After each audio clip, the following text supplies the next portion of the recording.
So today is St. Patrick's Day, and I have mixed feelings about it. Well, it feels like a long time ago, but it was actually, in fact, a very little time ago. A referendum was announced in the UK, and I remember thinking, oh, that's interesting. I'll probably vote in that. We know the outcome though, right? And my mum thought, actually, weirder things have happened in history, and she grabbed us some forms from the government. The forms were for becoming an Irish citizen. My mum was born in Dublin, grew up there till she was 9. My granddad was a Irish minister. Yeah, he was very, very Irish. And I remember him commenting when we were kids, like, they sound so English. Like, we'd just pop out of the womb and speak in an Irish accent. But I never, ever felt Irish. So I felt really weird my mum ordered these forms because she was like, no child of mine is getting stuck in this country if this referendum goes bums to the air. and I just thought she was like, you know, all right, mum, I'll sign the form. I remember having a conversation with her. I was like, I don't really want to do it because I don't really feel Irish, and it feels like invasive on their culture and their country to get an Irish passport, because I've only been once and it was fun, but I don't really, plan on living there or anything. She was just like, no, like, Lena, you've got to get this passport. So I applied. And now I am an Irish citizen. I have one of them. And it's so weird because when I heard that I was getting it, I think I heard I was getting it before the referendum was announced. And for those of you who don't know, we had a referendum in this country for whether we should stay in the EU. Now, the EU is one of the biggest systems that's set up to protect our human rights and organise our laws and make sure that our country doesn't fold in on itself and our government can't turn on us as easily. That's how I see it anyway, to be honest. And we had a referendum and we voted to leave, so now we are officially leaving the EU, which is insane to a lot of left-wing people in this country. It might not be to a lot of other people, but as we've had lots of conversations about, there were a lot of people who that surprised, and I was kind of one of them, I guess.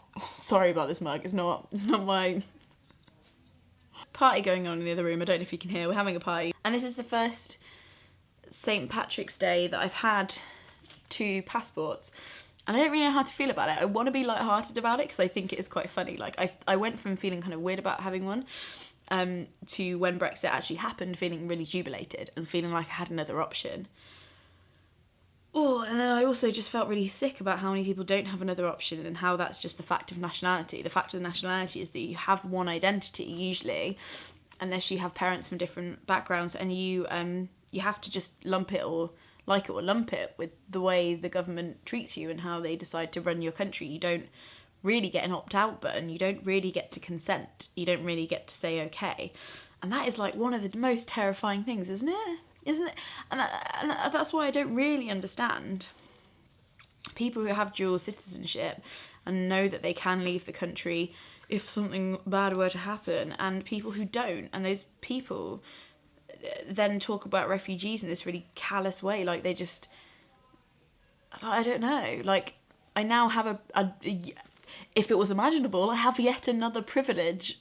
Like I get to leave if I want, and that's like, I don't know, it's really weird. Like every time I look at it, I feel so happy and so, I do feel connected to the idea of Ireland. I'm going back in the summer, by the way, so if you'd like me to chronicle that, I think it'd be quite interesting. I'm going to a Irish folk festival with my family. I think it annoys a lot of, if I was Irish, I would be really annoyed at the amount of people that try to appropriate being Irish. Like, when I went to America, bloody every other American reckons they're Irish. Like, in my mind, I'm a bit like, all right, I mean, that's cute, but it's not, you own your identity, but I don't know. But I'm half, so I guess that's the thing. I guess I should feel that thing. And I don't know if I was expecting to feel anything. I guess I'm just glad to have the option of belonging or starting to belong if I want to. I don't know, Irish viewers out there, am I Irish? Do you think I'm Irish? Does it annoy you that I have one of these? Is it kind of cool? I guess my point is that people who struggle and people who have a lot of problems with their countries always have to think about their nationality and its restrictions.